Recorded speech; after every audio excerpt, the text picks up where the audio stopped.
severe reaction after getting a COVID-19 vaccine. He's recovering at home tonight and sharing his story with 8 News reporter Talia Cunningham, who's in studio with a vaccine alert. Talia? Hey, Juan, good evening. Well, Richard Terrell got the 1-dose Johnson & Johnson vaccine earlier on this month. Now, he suffered a severe rash that spread over his entire body and turned his skin red. As doctors tell me, a reaction of this magnitude is extremely rare. We do want to warn you at home that some of these images may be considered graphic.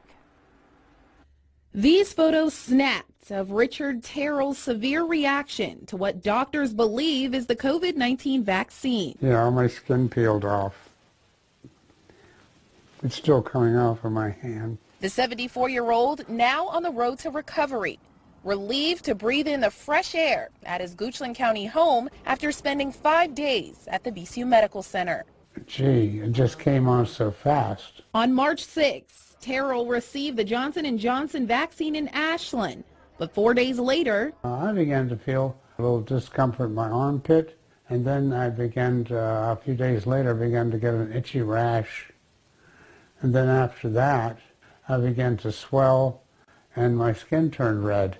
This red rash quickly spreading, covering Terrell's entire body. His legs and hands almost unrecognizable from swelling and discoloration. It was stinging and itching. Skin is the largest organ in the body, and when it gets inflamed like he was, they can lose a lot of fluids, lose a lot of Dermatology hospitalist Ethanu Newton is one of Terrell's doctors. She says his drug reaction could have been life-threatening if untreated.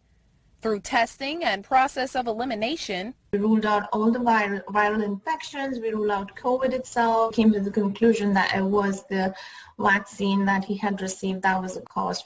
Dr. Newton and her colleagues believe Terrell's reaction has something to do with his genetic makeup and the vaccine type. Regardless, the doctor tells us this type of reaction is extremely rare. If you look at the risk of adverse reactions from the vaccine, it has been really, really low. Tonight, Terrell, I wouldn't hesitate to get it. And Dr. Newton are encouraging folks to get vaccinated and monitor their response. Now, I'm told his reaction has been reported to the CDC, and VCU doctors will be submitting the case to a medical journal this week. Terrell tells me he's still very weak, and it will take some time for him to fully recover, but he's still thankful he was vaccinated.